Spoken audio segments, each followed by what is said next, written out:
Good afternoon, everyone. Welcome to the Finance and Audit Committee of the Sacramento Metropolitan Fire District, hereby called to order. We'd like to take this opportunity for the public to discuss any matter of public interest within committee's scope, including items on or not on the agenda. Madam Clerk, do we have any speaker cards? There are no speakers this evening. All right, thank you. We'll proceed. We have 3 items under consent. Chair will entertain a motion. Madam Chair, if it pleases the group, I will go ahead and make a motion to approve the consent agenda. And I will second.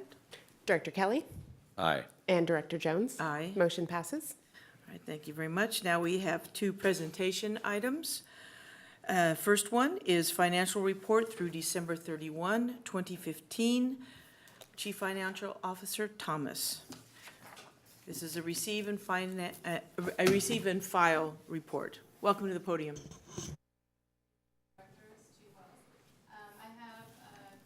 Financial report for the first 6 months of the fiscal year, so that's the period ending December 31st, 2015. I do have a presentation.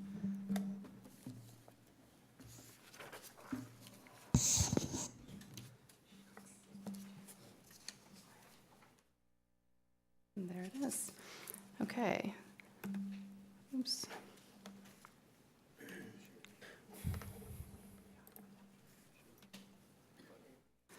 Okay, so the first chart this evening presents the cash balance of the district, and I just want to point out that this is total cash for all funds, so it's not just the general fund, but all district funds. And you can see that as of December 31st, 2015, and which is this red line here, that the district was in a negative cash position of about $22.4 million. You can also see, looking at the prior years, which are the other lines on this chart, that we typically are in a negative cash position as of the end of December. Although we recognize our property tax revenues that we receive in the first installment as December revenues, they're not actually received until January. So when we're looking at cash, we don't see that money reflected here. So that you can see in prior years, moving from December to January, we go from negative territory to positive territory. We're not quite there yet because we're not reflecting the cash received in January from the property tax revenues. The other thing that I did want to point out, as has been the case throughout this fiscal year, you can see that we're trending lower in terms of cash than in previous fiscal years, and that is because of the $17 million that we prepaid our PERS this year. So we're saving money by prepaying, but it meant more cash out the door at the beginning of the year. As we move through the year, we'll see that even out.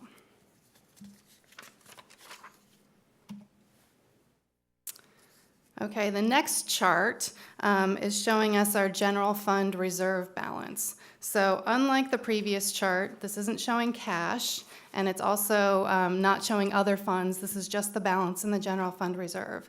And the way that that gets calculated is we take our beginning reserve balance, we add in all of the general fund revenues, and then we subtract all of the general fund expenses, and that gets us to the general fund reserve amount as of the end of December 2015. And you can see both on the chart and the table below that the actual dollar amount for reserves as of that date was about $29 million.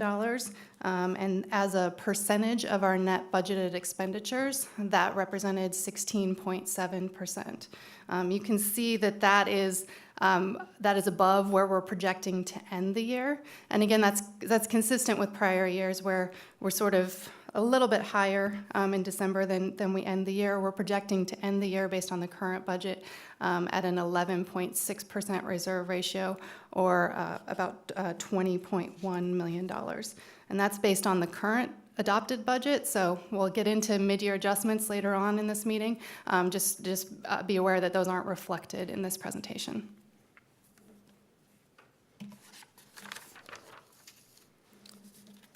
So this chart is showing us our MEDIC cost recovery revenue, And as was reported at the prior meeting, this revenue category is trending ahead of budget this year. You can see that red actual line where we're at almost $17 million. For the first 6 months of the year, we're above where we would expect to be based on budget and above last year. Most of that really is attributable to September, where we had a very strong month. The more recent months have been more on track with budget, but we really are overall still ahead of budget in this category.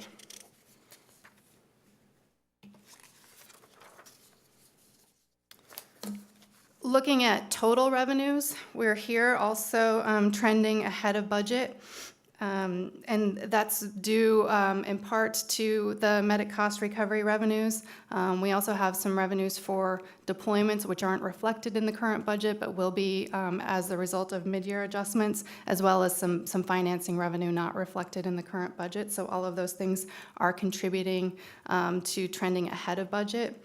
Here you can see, I mentioned earlier, property tax revenues. You can see the increase from November to December, and that's recognizing those property tax revenues that were earned in December. So that's bringing us to total revenues for the year through December 31st of about $96 million compared to a budget of about $177 million.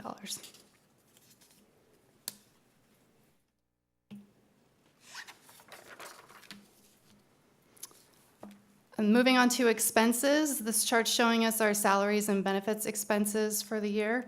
You can see that here we are also trending ahead of budget. This is partially due to what I mentioned on the revenue slide about deployments. So we have some labor expenses for deployments that weren't included in the budget that we typically don't include until mid-year. So our budget will be adjusted to reflect that, and that's part of what's contributing to expenses being higher than budgeted. So far, for the first 6 months of the year, our labor expenses are at $77 million compared to a budget of $147 million.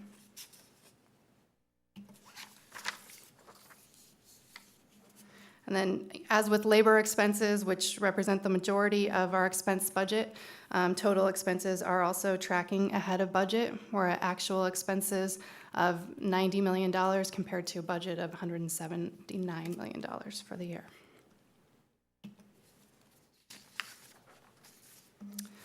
This chart is showing us the balance in our CERB fund, which is our OPEB trust fund. As of December 31st, 2015, the balance was about $16.3 million. And while that balance continues to grow, you can see that during the period, our contributions were offset somewhat by negative investment returns in the period.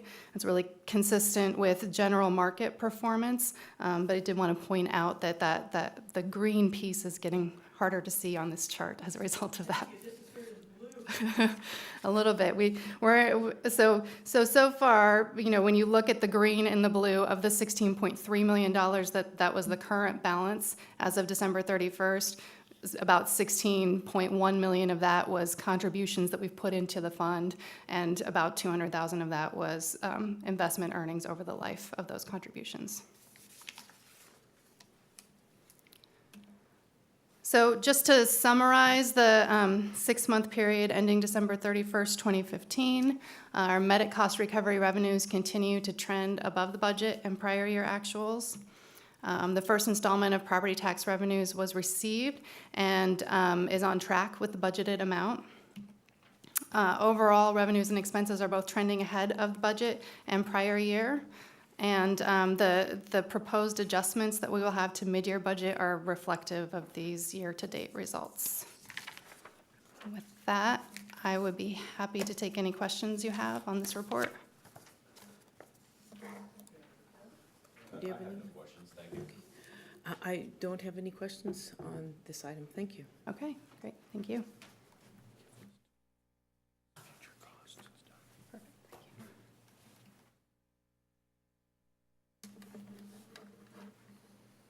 Well, with that, I think I have the next item on the agenda as well. Oh, yes, ma'am. Thank you very much. That would be item number 2 under presentation items, mid-year budget review, fiscal year 2015-16. Again, this is a received presentation, no action required. Thank you. Great, thank you. So as I ended the last presentation, it was kind of a nice segue into this one, which is to really get into the proposed mid-year adjustments to this current fiscal year budget.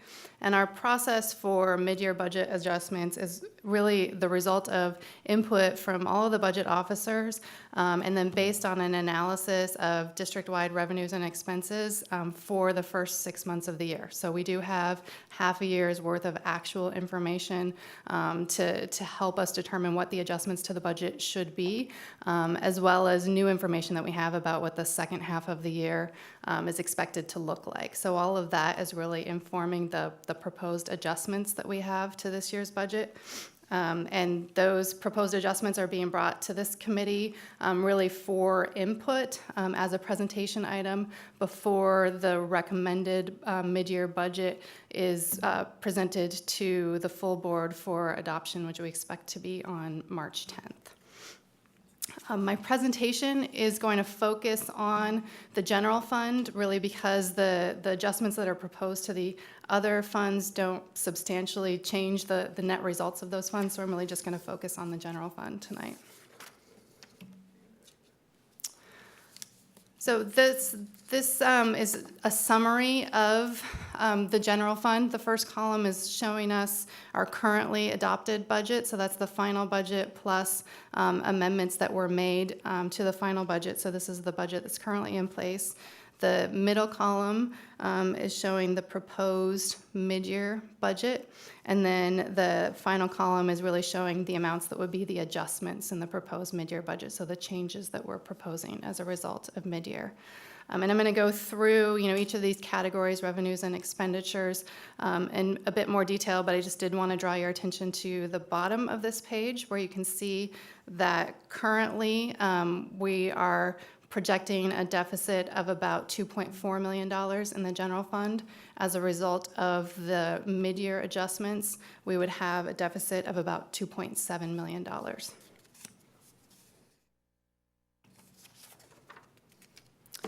So looking first at general fund revenue, we're proposing mid-year adjustments that would increase general fund revenue by $5.3 million from $176.7 million to $182 million. And that's really the result of what you see here on this slide. So I mentioned in my earlier report deployment revenue. We have $3.6 million in total revenue coming in from deployments. And as has been done in the past, none of that's included at preliminary and final budget. It all gets included at mid-year budget when the actual amounts are known. So that's the total amount of revenue. When we get to expenses, you'll see that there's $2.5 million that we're adding in labor expense as a result of deployments also. But the impact to revenues is $3.6 million. And the difference between the $3.6 million and the $2.5 million is that we're reimbursed not only for the direct labor cost, but we also receive reimbursements for the use of our equipment, vehicles, and then a 25% administrative fee. So that's contributing to the difference between the revenues and the direct labor expense. The next revenue item is there's $1.3 million of financing revenue that's being added to the budget as a result of the P25 radio purchase and financing. So this $1.3 million in revenue is entirely offset by $1.3 million in equipment purchase cost, and there's no debt service associated with that this year, so there's really no net impact to the budget, but we needed to come in and add in the revenue and the offsetting expense. Medic cost recovery, I mentioned earlier that we're trending ahead of budget there. So in looking at the actual results so far this year and what we would project for the rest of the year, we're adding $1.9 million to this category.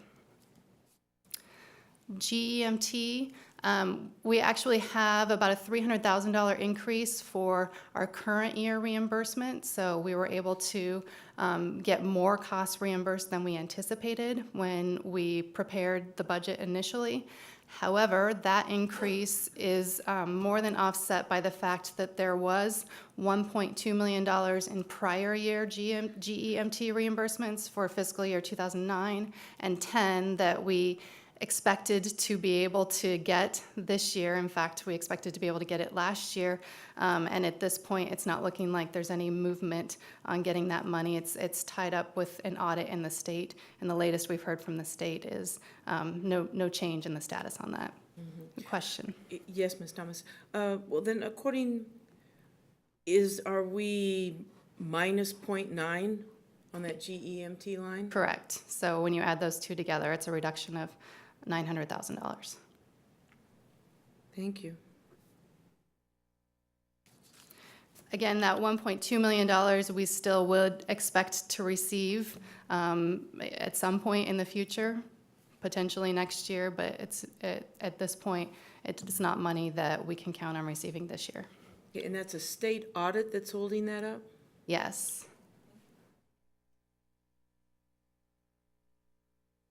So the next category is IGT. Overall, there's a $500,000 reduction in IGT. This is the gross IGT revenue. It's offset slightly by the fact that there's $200,000 that we now don't need to transfer. So on a net basis, it's a $300,000 reduction. Or excuse me, there's $300,000 that we don't need to transfer on a net basis. There's a $200,000 reduction in IGT revenue. This is really related to one of the plans we had when we did the budget amendment. So we initially budgeted for a higher IGT amount as a result of changes in the IGT program. We amended our budget for a lower amount, but we still assumed that we would be able to recover all of the eligible costs. In one of the plans, there was not enough room for us to participate up to our full eligible costs.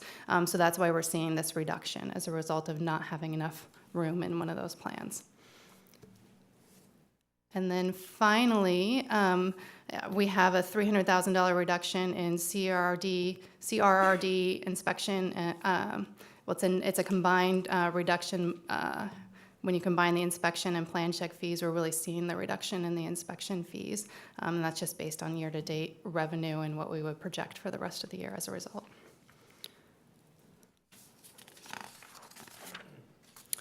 So moving on to expenses and starting with labor costs. Overall, we're looking at a $5 million increase in the labor budget, going from $147.3 million to $152.3 million. And the primary reasons for that are listed here. The first being the elimination of pension cost sharing. So effective January 1st of this year, the amounts that classic employees were contributing to the employer share of pension costs went away.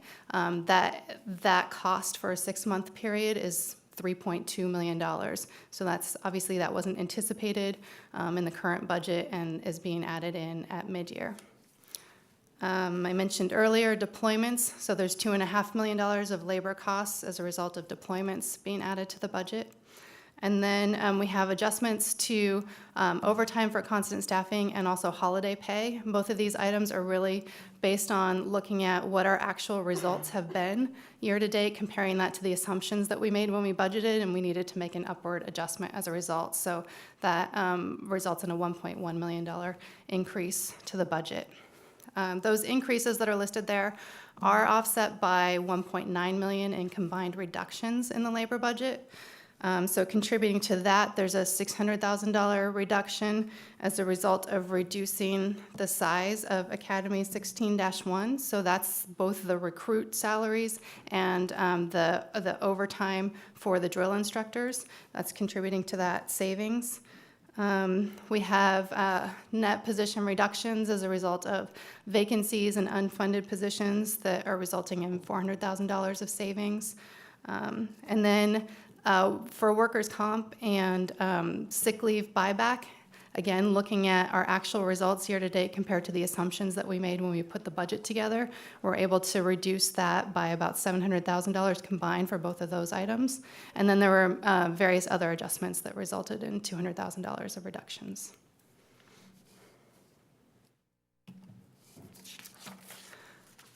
Looking at other general fund expenditures, so everything that's not labor, our services and supplies budget, we're showing an increase of about $300,000, going from $25.8 million to $26.1 million.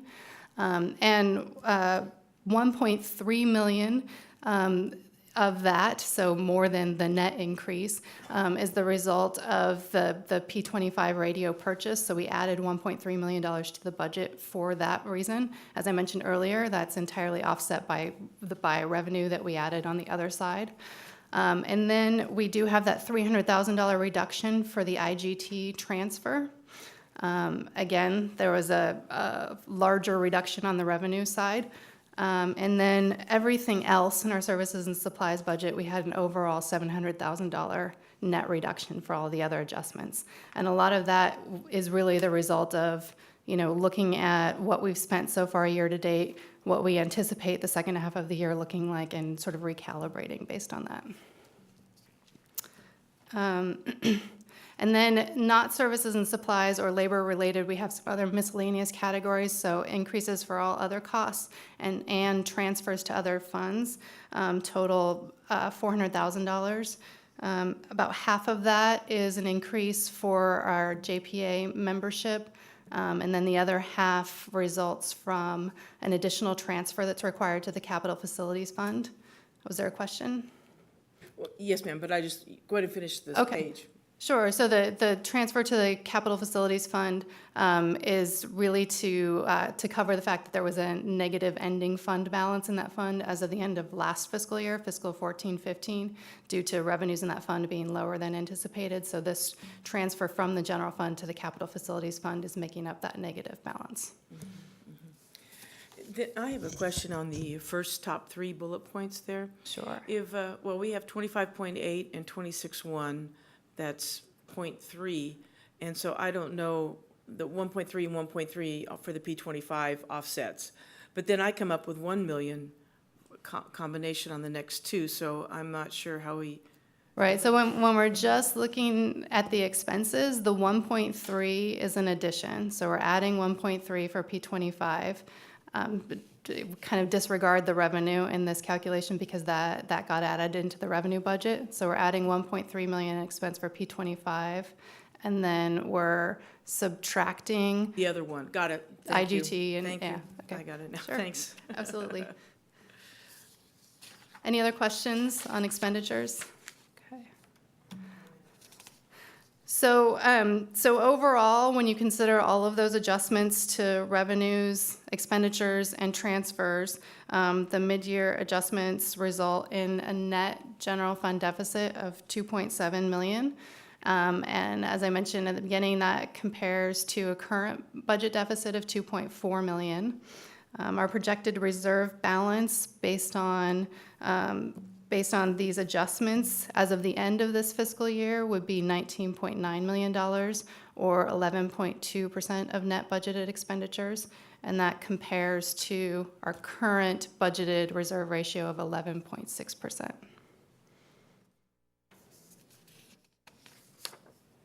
Okay, so right now, it's 11.6, and that's down from 16 last July. The 16 is really as of the end of December. So typically when we talk about reserve ratios for the year, we're talking about the ending number. So it's either the projected number at the end of June 30th, as of June 30th coming, or it's the number that we ended the last fiscal year at. So we're currently projecting, based on our budget that's adopted, an 11.6% reserve ratio. With these adjustments, it would be 11.2% at the end of the year. Mm-hmm.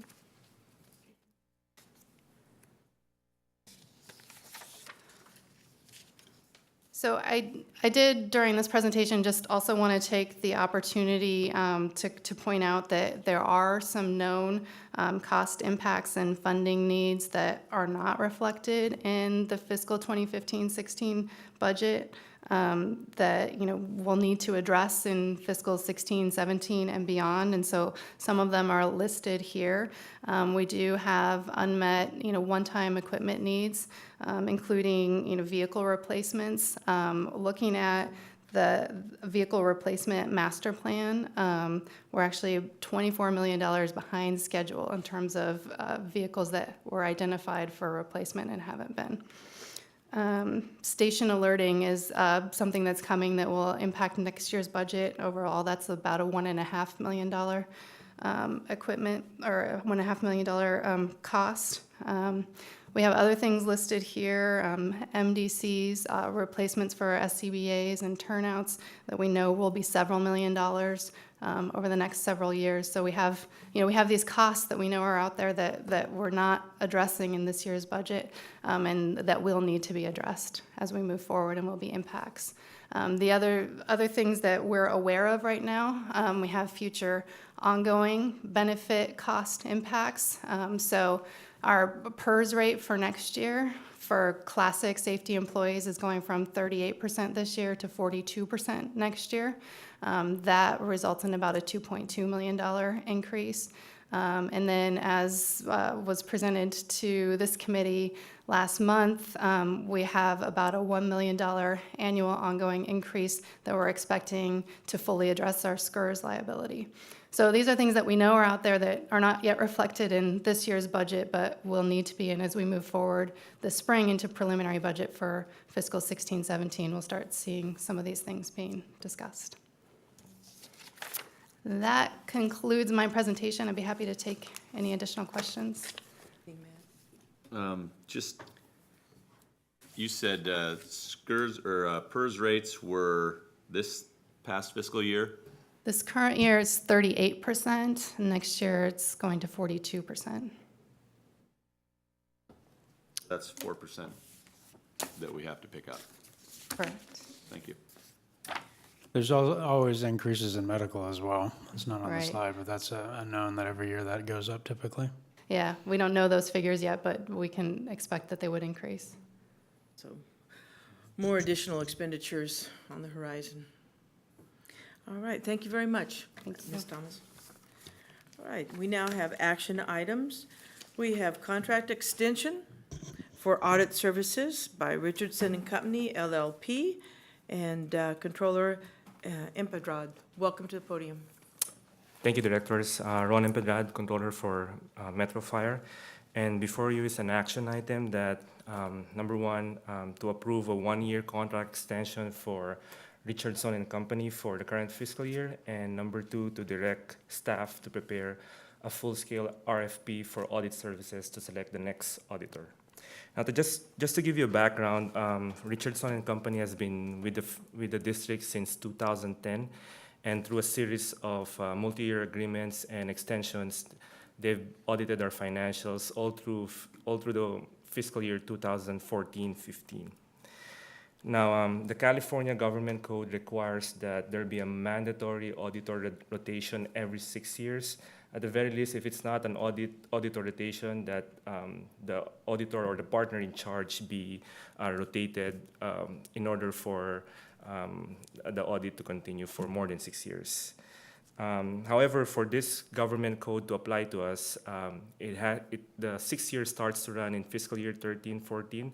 So in order for it to affect us, we need to retain our auditor through fiscal year 2019-20. However, under the GFOA, the best practices require that or recommends that our audit contract be for a multi-year contract, which should at least be for more than 5 years, and also this will result in a greater continuity and then reduce audit costs for the district. Also, after the audit engagement, it's also recommended that the district go into a full-scale RFP to select the next auditors.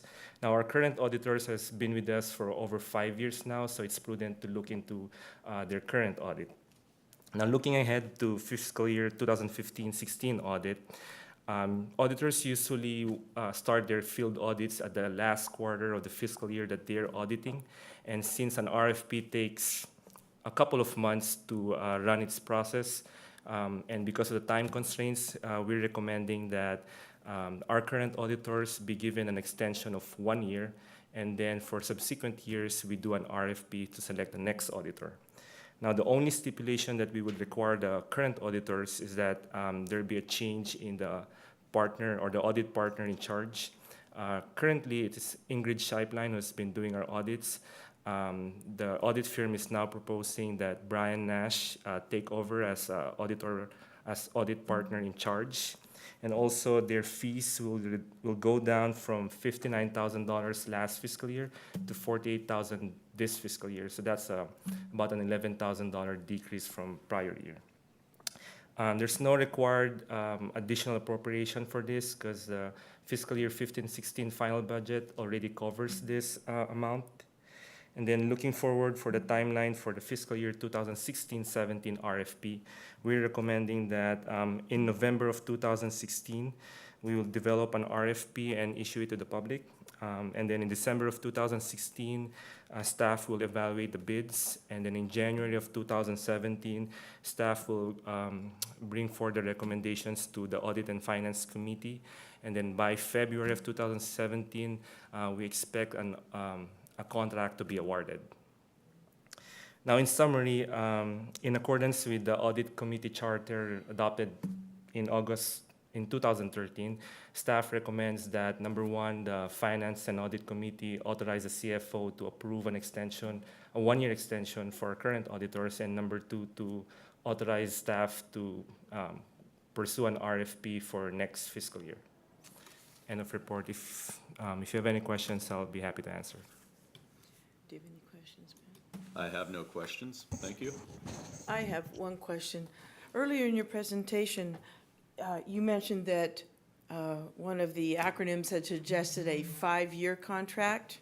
At least a 5-year. The Government Finance Officers Association recommends that at least a 5-year contract be adopted in order to reduce costs for audit engagements. Okay.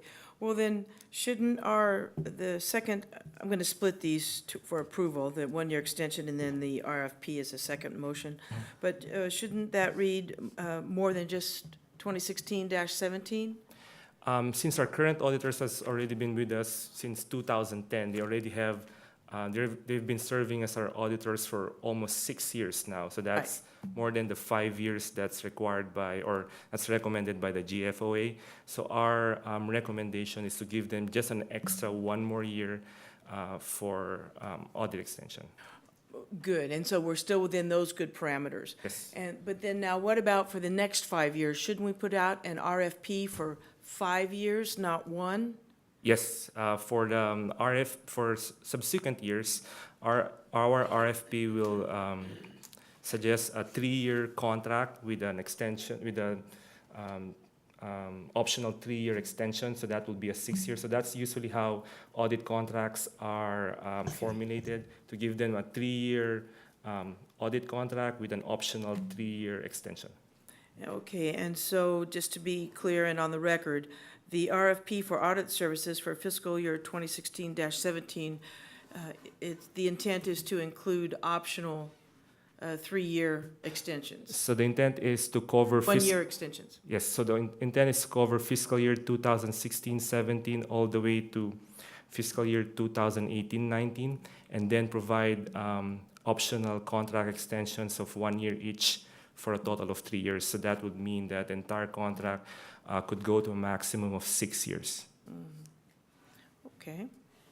All right, very good. Well, that answers, I wanted to make sure that we had the larger scope of time involved in that RFP coming out January 2017. Thank you. Yeah. Anything else? Any other comments, Chief? All right. This actually requires a vote. Yes, I understand. sorry. But I would like to, it seems like we should need to divide it up into 2 different things, though. That's fine. You have the floor, Mr. Okay. Kelly. I would move that we to follow staff's recommendation. I believe that if we break it up into 2 parts, it would include authorizing the chief financial officer to extend the contract for audit services with Richardson and Company LLP for 1 additional year, covering fiscal year 2015-16. And I'll second that. Call for the vote. Director Kelly Aye. and Director Jones. Aye. Motion passes. Thank you. And then I would also move that we direct staff to prepare, of course, under the direction of our Chief Financial Officer, an RFP for audit services to cover fiscal years 2016-17 on to 2018-19 with an option for 3 years extensions that will take us out 6 years. Correct. Thank you very much. And I'll second. Okay, and Director Kelly, Aye. Director Jones. Aye. Motion passes. All right, thank you very much. Thank you, directors. that. All right, our next meeting date is scheduled for March 24th, 2016 in these chambers. If anyone has any items they want on the agenda, please submit them to the clerk of the board. With that, this meeting is adjourned.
Good evening, ladies and gentlemen. Let's call to order the meeting of February 25th, Sac Metro Fire District.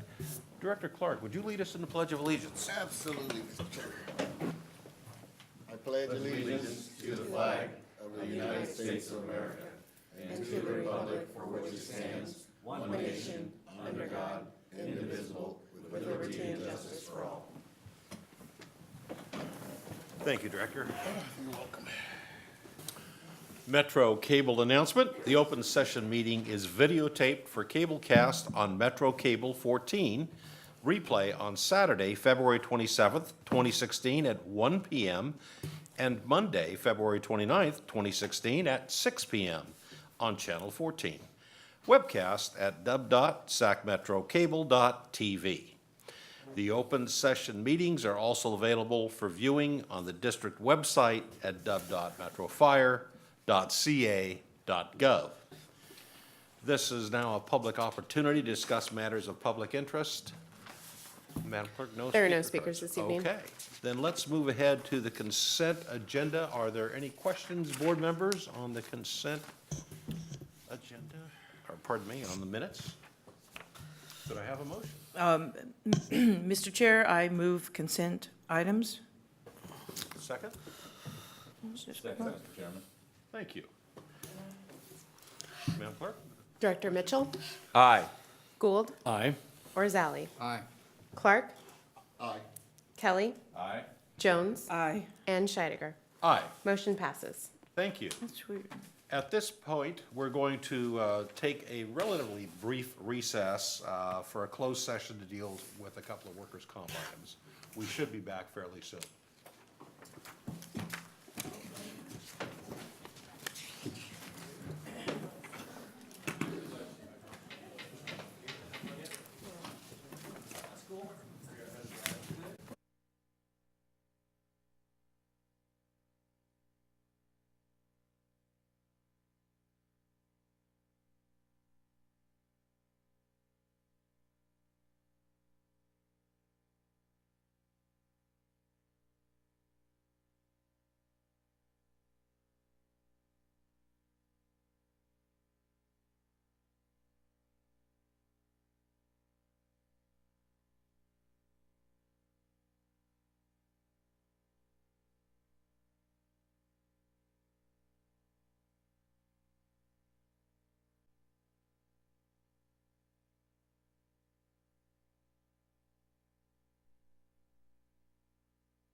All right, if we're ready to go, please, we'll reconvene.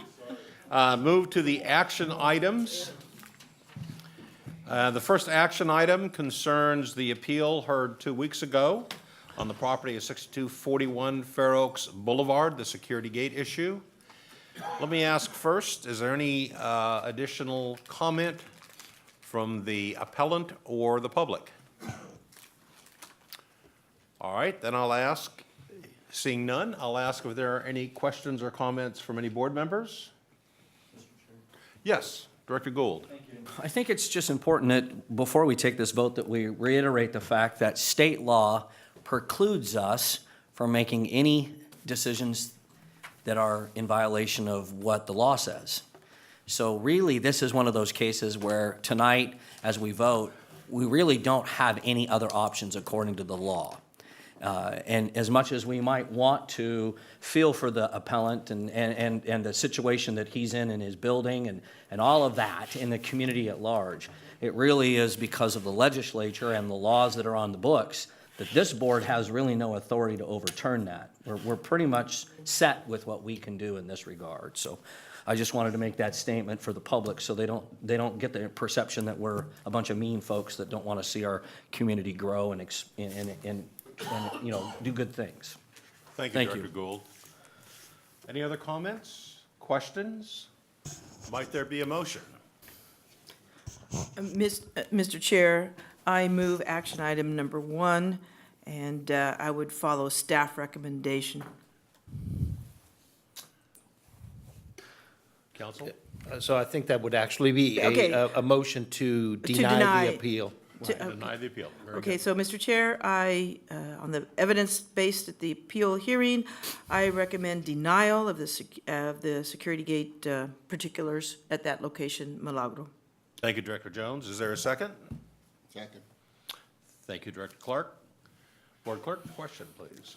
Director Mitchell, In my vote, I would echo Director Gould's comments. I think that's very important for our constituents to hear that and understand that. So my vote is to deny. Director Gould, Aye. Orzali, Aye. Clark, Aye. Kelly, Jones, And I for life safety. and Scheidegger. Aye. Motion passes. Thank you very much. Excuse me, Mr. Chair, point of information. Does council need to report out at this time on our closed session? I thought we were going to report out later. I can either do it now or when the general counsel's report comes along.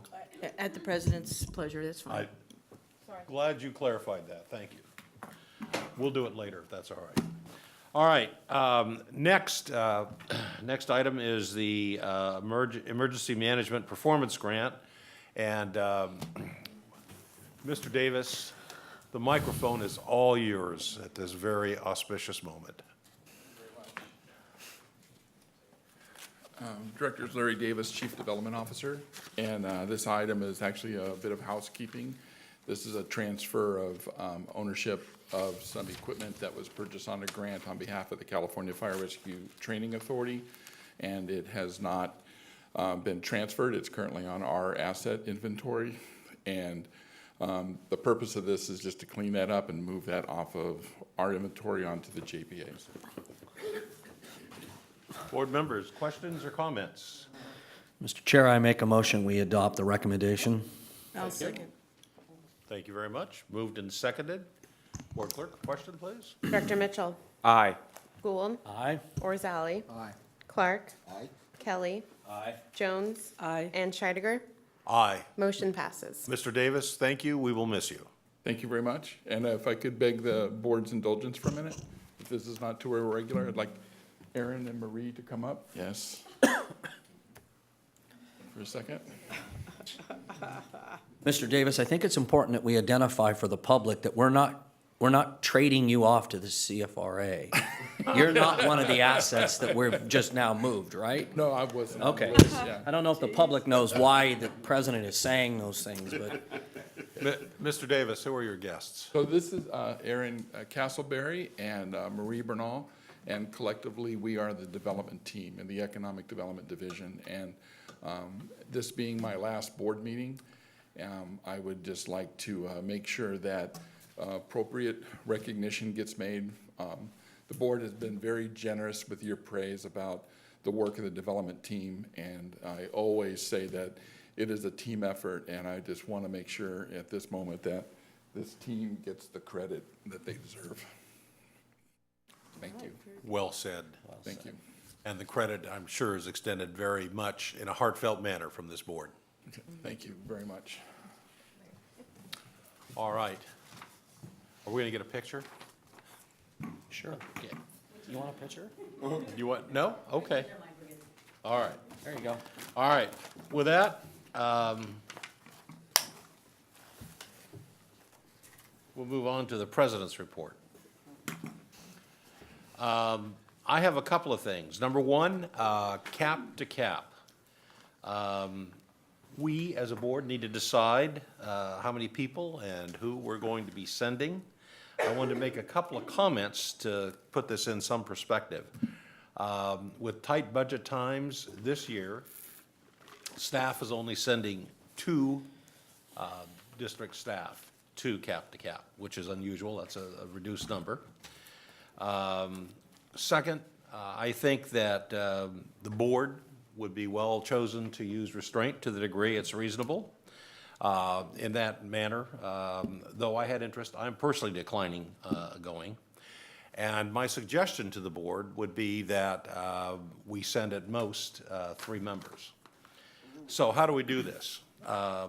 What I'd like to do is suggest that to the board members, if you're interested in going, that you submit your name to Melissa no later than Monday. And we'll see what the numbers are and go from there in terms of a process. Those are my initial thoughts. Comments, questions? Yes, Director Jones.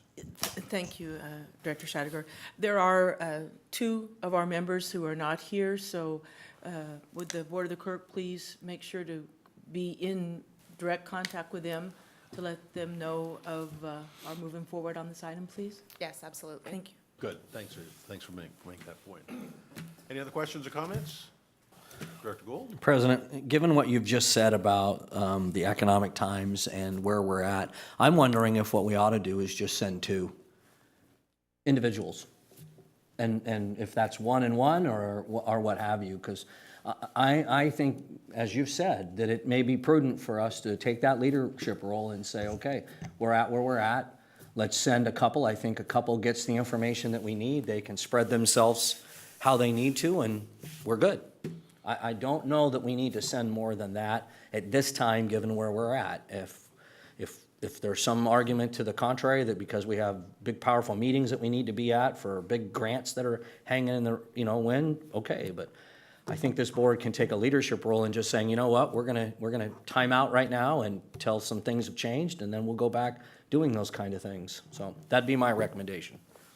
Thank you, Director. Other comments? Just for a point of clarification on that, though, when we talk about total number, would that include staff and board representation? Because I think the current proposal on the I table. mean, for me, Chief, I think if we need to, we send a politician and an administrator, if that's the best thing for the organization. If it's 2 administrators, I'm perfectly fine with that as well. But I think given where we're at right now, us doing, and I hate to use this term because I know it's an important, but these junkets, it may not be sending the right message to the men and women that are out there in the field. Other questions, comments, Chief? Well, and I certainly can't really speak too much on behalf of the board on this particular issue. On that, the one thing that I want to make sure, though, that Metro Fire always does, even in times that are tough, and I would recognize that we're doing that. This particular trip is a Metro Chamber trip that is and I'll give you an example. Last year, we had an opportunity to have it was a facilitated discussion by Daryl Steinberg on mental health and how it's affecting the community in terms of a lot of different things that we're involved in, and public health and wall times at the hospitals and the impacts on our delivery mechanism. So, and it's also been a very successful trip in years past in different lobbying events in terms of the Zinfandel training site and the CES, the California Emergency Simulation Center next door. So the one thing that I would to make the point of it is that we have currently 2 in our budget, and we have 2, I believe, in the board's budget. So it's a total of 4 that we have on the table currently. I'm certainly, at the direction of the board, we can go in a direction we need to go. However, I just want to make sure in tough economic times that we don't become irrelevant in the region, because some of those things and those relationships built and the collaboration done are exponentially beneficial to us as an agency. And as an example, unfortunately, Larry Davis is retiring before the trip, but he's been the lead on this cap-to-cap trip for a long time. And I can tell you that a lot of the region has been led by Metro Fire. So it's not always, to be sympathetic to the point, it's not always a Metro Fire-centric, it's a regional public safety centric trip, and our leadership and that continued leadership is something that, as the fire chief, we've cut. I think last year we took a large contingent, and I would, in reflective of this economic downturn, we cut that number in half this year. So, but certainly at the pleasure of the board, we can discuss all that. Chief, how many people in total went from Metro last year? I believe altogether it was 7 or 8. And also the labor contingent always sends a large group as well. I don't know what they're doing this year. Okay. Any other comments, questions? Director Rosali. Thank you, Mr. President. Chief, I'd just like to piggyback on what you were saying. I have made this trip twice with Metro Fire and twice with from the educational community. And it is important in the sense of relationship building that with other agencies in the area. It's also important to meet with those legislators, because I have learned through them that they do pay attention to the people who come through the door, who take the time to bring them a specific item.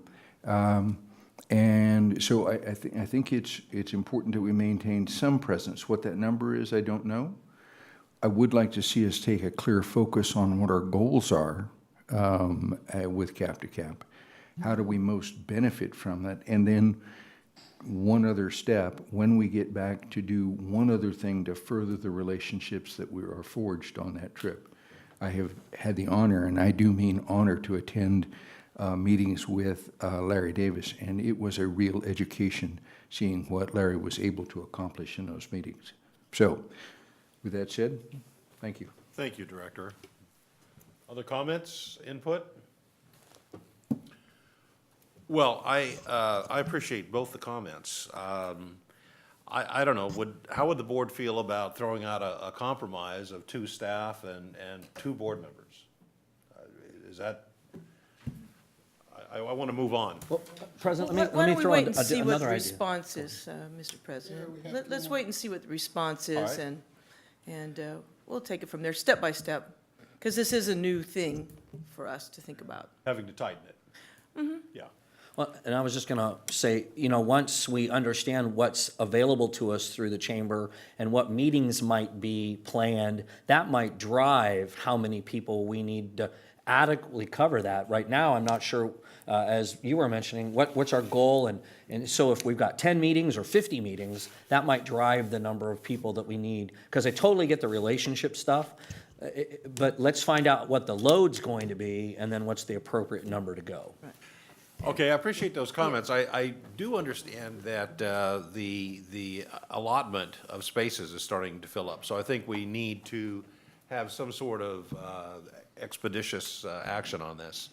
Why don't we go ahead, as Director Jones suggested, and ask all directors to express their interest to Melissa by Monday. We'll see where we are then, and then we'll do an action plan from there. How's that? Is that okay? All right. Next on my agenda is the board workshop, and I just wanted to thank you all for responding to Melissa in terms of dates and availability. At this point, we're going to be looking at May 26th, which is a Thursday, so it will supplant the normally scheduled board meeting for that night. I'm sure it'll run a little longer. We haven't exactly set the times yet, but we'll get that to you as soon as we can.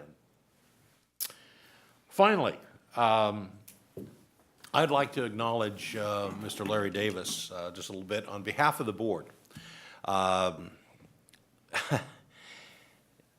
Larry's moving on to that great Grant farm in the sky, I guess, and the board, I know, feels, as has been expressed here just in passing, a great deal of appreciation to you. Larry's been the Chief Development Officer. A lot of people wonder what that is, but there are a lot of areas that he has served and benefited both this department and this community. I want to talk about a couple. One, he managed the planning, development, and installation of the California Exercise Simulation Center, including the business plan and the working relationships with a number of integral agencies to make that work. More generally, Larry established the district's grants program, resulting in $22.5 million in grant funds via 23 grants in the last 9 years. That's an average of about $2.5 million a year, with a 74% success rate for submitted applications. In a prior life, I was involved in seeking grants, and I have a good idea of what that involves, and that's a tremendous success rate and a tremendous product to the members of this community. Things that Larry accomplished through grants for this department include things like the hazmat diagnostic equipment, turnouts, thermal imaging cameras, avionics system for the helicopter, the wildfire prevention program, which I think is very important for this community, the residential care facility inspection program, which is just starting up. It's going to be exciting to watch that. Firefighter immunizations, physicals, and physical assessments, staffing for 48 firefighters for 2 years, and finally 5 rigid hull inflatable boats. Incredible contributions to a great guy and a great legacy to your service here. On behalf of this board and on behalf of this community, thank you very much, Mr. Davis. All right.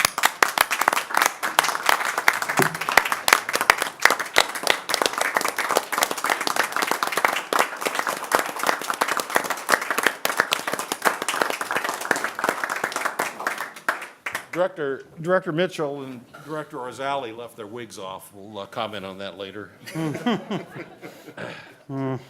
All right, let's move on to the fire chief's report. Well, thank you, Director Scheidegger, or President Scheidegger. So I'd also like to dovetail in here about Larry Davis. I'd like to start my report with that. But I would say that, and for those that aren't in this room today that might be watching via the network, The one interesting thing about this is people assume we're a fire department, and we are not. We're a fire district, and they're distinctly different. And I don't want to go into that, but I can tell you the difference of that is that there's other functions that we do as an agency that would be different than your traditional fire departments, and Larry has done a lot of those. Larry's been with us in his current capacity, which has actually changed names 3 different times. It went from a grant and economic development coordinator to a chief administrative officer to a chief development officer. But he was also, and I think this is a little known fact out there, he started with one of our predecessor agencies as a firefighter in 1976 through 1977, and he worked and served the neighborhood up in Station 27 on the north end of town up off of Grand Oaks. And so that's a remarkable accomplishment in his careers as he left here working at the state and grants and Homeland Security, et cetera.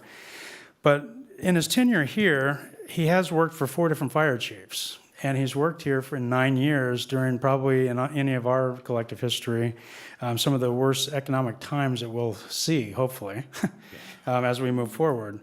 And in that capacity, being an advisor to the chief and different economic development and some of those grants that you just spoke of, Director Scheidegger, getting resources here that we would not otherwise have been able to get, and seeking out those corners of the box that other people weren't tapping into.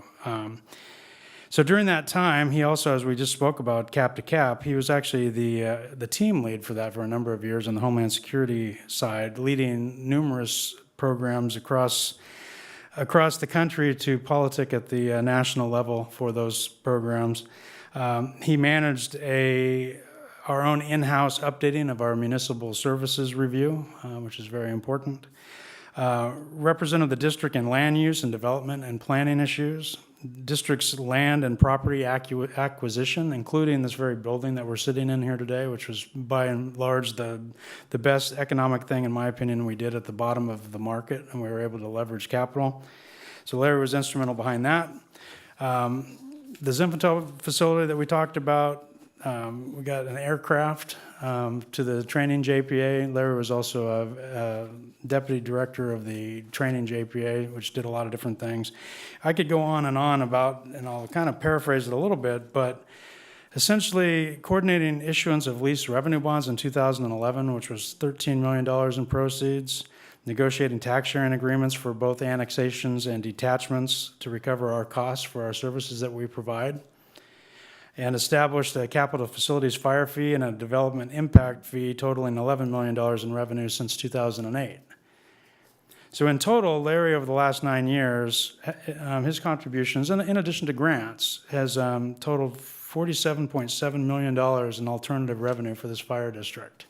So, Larry, thank you very much. Strong work. I appreciate 2 things. One, I appreciate all your work, and I will in the past, and I appreciate your friendship in the future, and please keep your cell phone on as you go over. And I will only call you breaks or during those or after hours and evenings, and tap your vast knowledge as we move forward. I've appreciated your mentoring, so thank you. Moving on with my chief's report. I'd like to, I'm very happy to say that we had the Fill the Booth for Burns last weekend, or a couple weekends ago at Sunrise and Greenback. I would like to acknowledge that we actually raised a lot of money during the Chiefs Challenge. We raised $8,275. Of that, Metro Fire raised $2,384. The bad news is that we actually did not win the challenge this year, but it was a good news for the region because Consumnes did a great job. They beat us by a considerable amount, and unfortunately the city of Sacramento edged us a little bit. But we all got better at cheating for charity because we've won it for a long time. And I tell you what the benefit of this is the Burns Center over that week, total amount collected over the course of the 4 days was $138,452,000.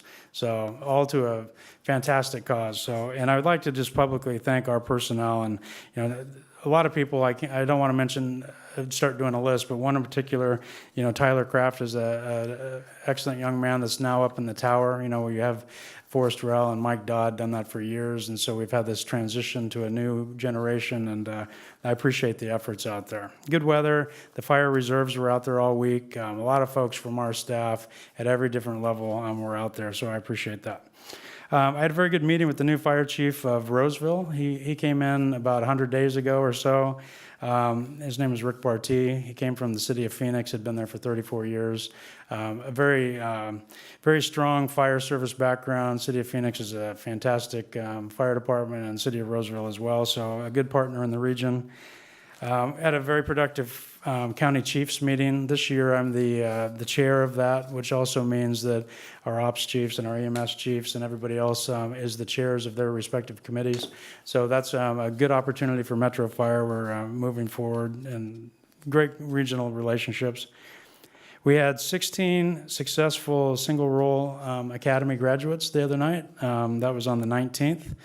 Good showing there, and I appreciated all those young folks entering into this program. I believe we've hired 81 firefighters from our single-role program since its inception. So refeeding that group of new recruits. So of course, if we graduate an academy on a Friday night, we start a brand new firefighter academy the following Monday. Kudos to the operations division and Chief Savage and his team from training. So we have 21 recruits in the firefighter academy, and the command staff went out there on Monday morning to welcome them, and I literally mean that, welcome them. It's a tough process, and I wish them all well.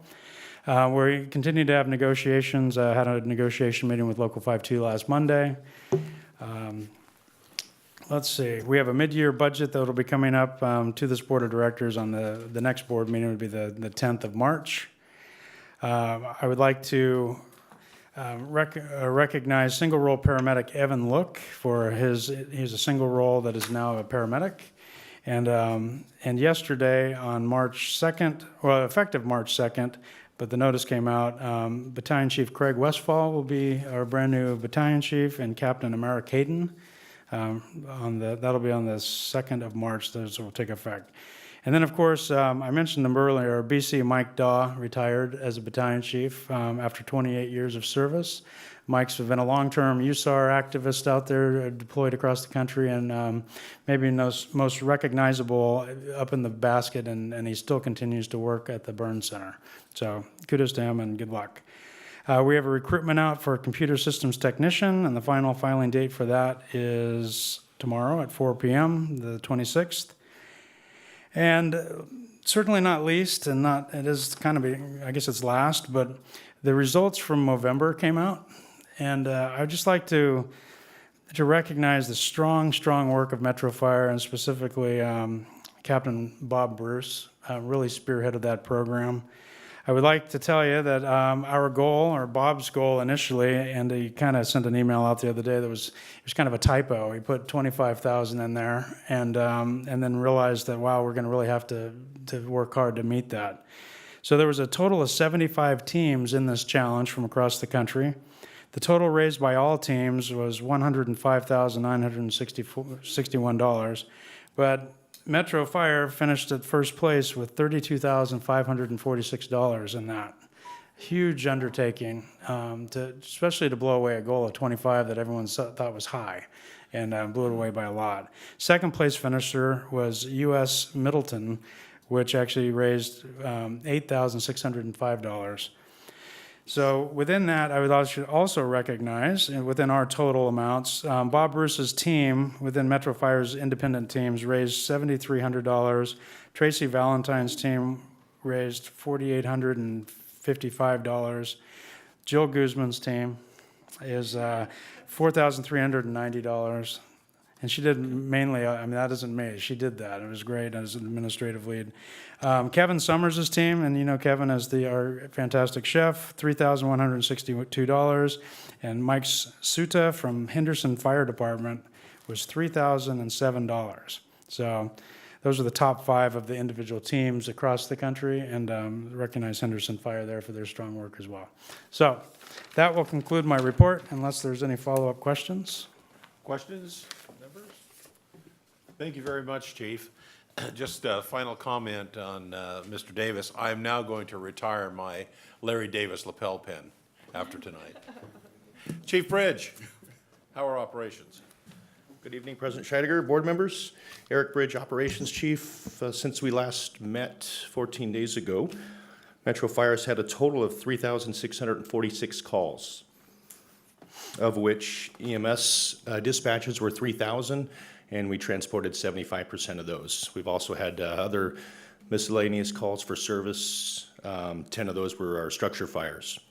Unless you have any other questions, those are our numbers for this report. Board members, questions of the chief? No. Thank you very much. Director Scheidegger, also under kind of a tagging in on my fire chief's report, I'd like to have our PIO, Michelle, Captain Item, come up. Captain, good evening. Good evening, Mr. President, directors, Chief Wells. Michelle Item, I'm a captain and public information officer here. So what I get to share with you tonight is sometimes we get very unique incidents. You see a lot of fires on the news, you see a lot of the vehicle accidents, but sometimes we get something that truly touches people's hearts in a way that we don't normally see. Last week, we had one of those incidents. So I'll show you the video, and then you'll get a little more information about it once I figure out how we're going to do this. Here we go.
So why this is unique, obviously it's a very large horse.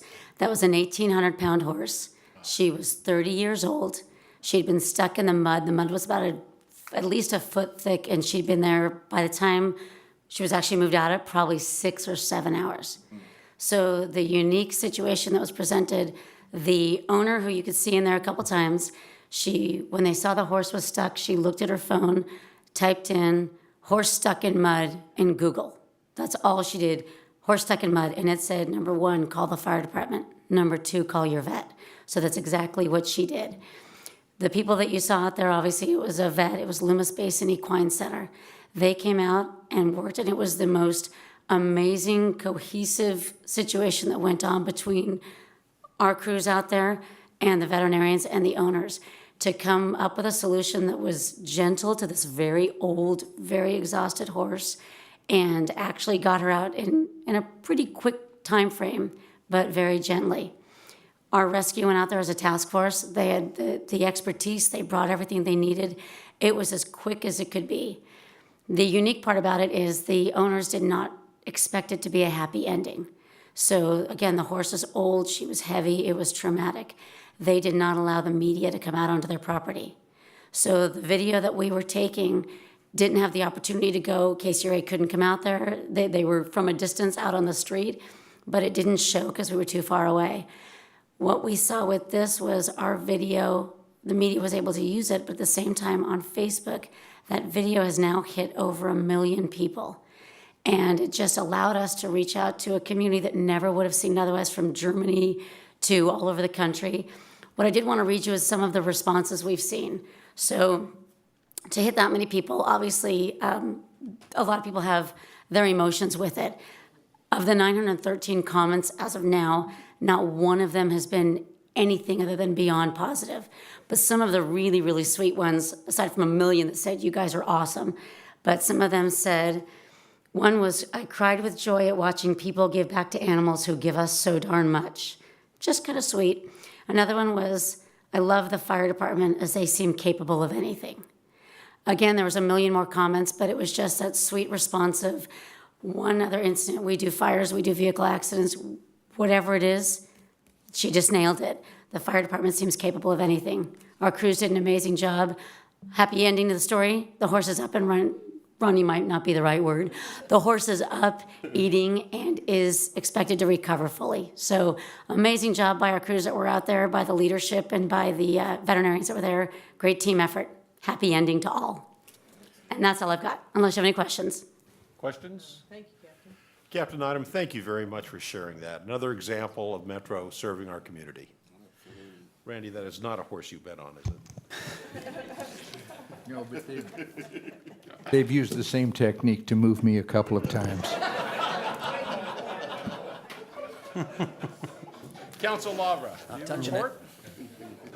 Yes, President Scheidegger, the board met in closed session to consider the workers' compensation claim of Harley Dawn. By a vote of 7-0, the vote approved to settlement authority to its third-party administrator to settle that workers' compensation claim. The board also met with respect to the workers' compensation claim of Matthew Ostin. By a vote of 6-0, with Director Orzali abstaining, the board voted to give settlement authority to its third-party administrator to effectuate a settlement of that claim. I'd also like to say that I've had the pleasure of working with Larry Davis for probably, I want to say 7 or 8 years or something like that, and he truly has done it all. I don't know whether he remembers the first time that we met, but there was some shakeups going on in HR at the time and in your in-house general counsel's office, and I actually met with Larry to go over and process some labor grievances that were outstanding. So that's how we first got together. Since that time, my office, primarily my partner Greg O'Day, has worked extensively with him on contract negotiations and contract preparation and land use issues and environmental issues and funding issues and purchasing issues and all of those things. And Larry's been nothing but a professional and a great public servant, and I want to wish him the best of luck. Thanks, Larry. Council Lavra, thank you for your report and for your comments. Local 522? Thank you. Committee and delegate reports, Executive Committee, no meeting and nothing scheduled at this point. Communications Center, JPA, Chief Bridge? Yes, the Communications Center JPA met here last Tuesday morning. Other than business as usual, there's nothing to report out. Our next meeting will be here March 29th at 0900. Thank you. California Fire and Rescue, Director Kelly. Yes, Mr. Chairman, the Fire Rescue Training JPA met, I believe it was last week. And during that time, some of the accomplishments that have taken place over the last year or so with our Executive Director, Chief Grijalva, were discussed. A plan for moving forward with executive leadership was discussed, and looks as though that things are going to turn around at the JPA very shortly. Thank you, Director Kelly, and thank you for carrying the mail for us in that regard. Finance Committee, tonight, Director Jones. Yes, thank you very much. Finance and Audit Committee met tonight, and starting the mid-year budget review, and the full board will be able to delve into that fully in our next meeting. We are trending above budget for medic costs. We have received our first installment of property taxes, and it's well within the range of what we were expecting. It's good news. We have a mid-year budget, a real focus on the general fund. There's a lot of ups and downs inside that fund. Presently, it looks like we're going to have about a $2.7 million deficit, which is challenging. However, we still anticipation of a reserve balance at the end of our fiscal year of $11.2 million. So that's where the stats lie at this time projected. Thank you very much, Director. Any questions? All right. Policy Committee, Director Gould? Well, our next meeting's scheduled for March 10th at 5 PM, at which time we'll elect a chairman of that policy committee, whoever's not there. Thank you, Director. All right, let's go with board member questions and comments. Director Jones? Thank you. Boy, okay, thanks, everybody, for all the reports and all the constructive thoughts brought forward in this room tonight. I would like to wish Larry Davis the best of luck. Keep in touch, and I think Chief Wells had the best line of all. Make sure your cell phone stays on. Thank you very much, Mr. Davis. You take care. Thank you, Director. Director Kelly? I too would like to wish Mr. Davis the very best. You've been a tremendously knowledgeable in all things fire-related as long as I've known you. I believe that this district became exponentially better the day that you were hired. It truly has. And if you were to tell me that you have forgotten more about the fire service than I will ever learn, I would believe you. Thank you for your friendship. Thank you, Director. Director Clark? Yes, I'd like to echo also the words of the fire chief, our president, and my other colleagues. Larry, thank you so much. Remember, I always call you Mr. Hustle, and you are one of the best guys to hustle grants and all that, and you've been a tremendous asset to this fire district.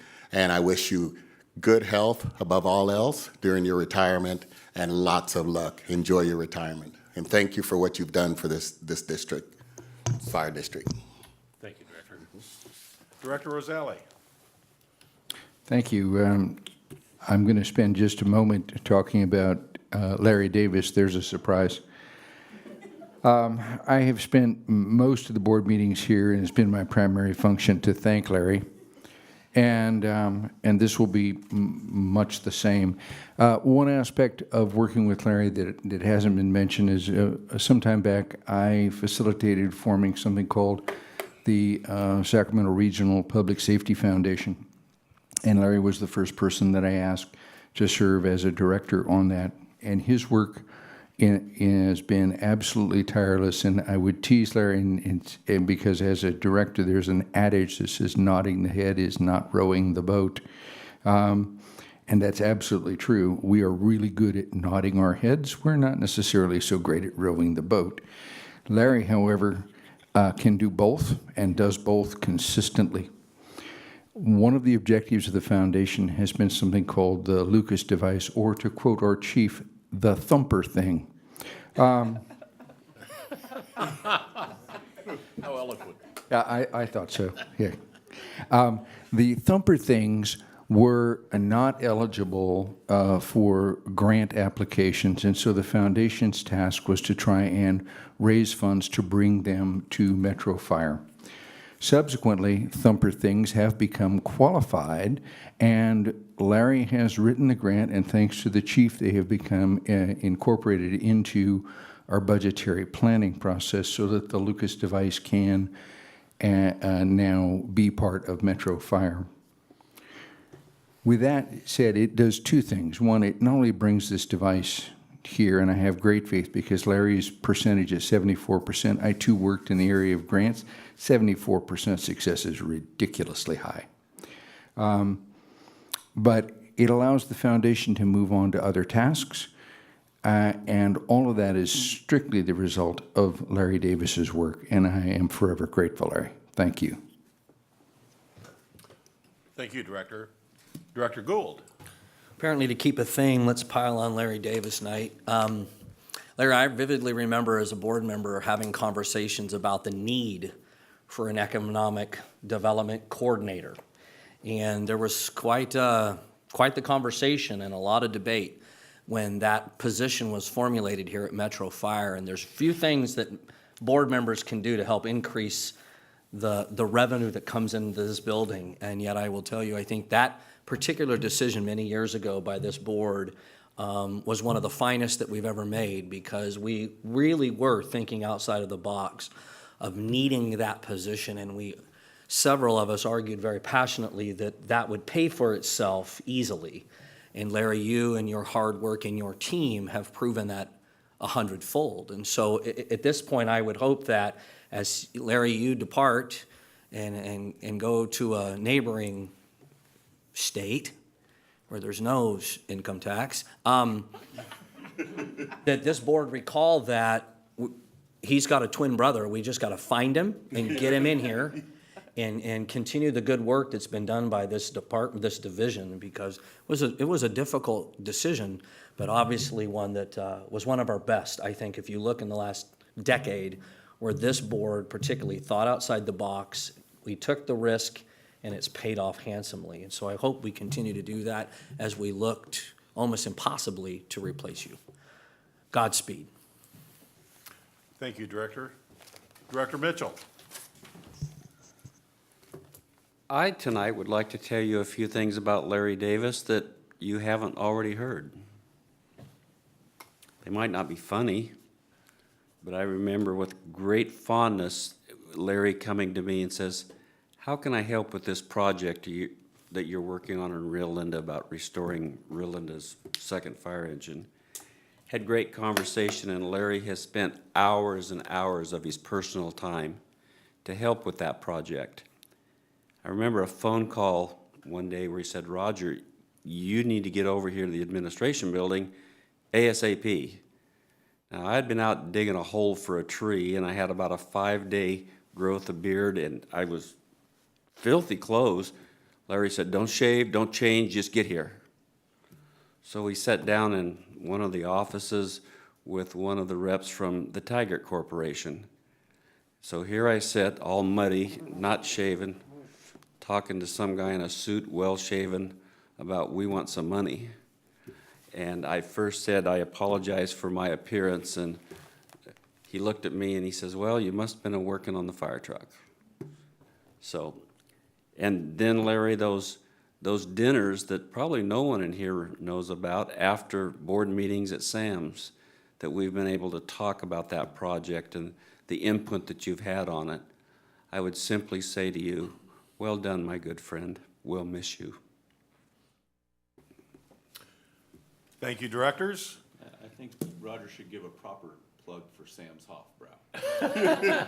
Nicely done, my Fine friend. establishment. I have dinner there myself. Nicely done. Sure is. Looking forward to it tonight. This commercial message. Don't you have to be 50 to eat there? All right, let's keep it That's the together. senior discount. With that, we're going to recess to closed session for a couple of items.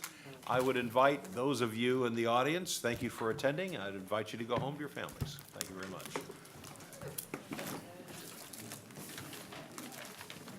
You know, Roselli, that is an amazing looking coat you have on. Great. Directors, if we could ask you to take a picture with Mr. Davis before he go into closed session.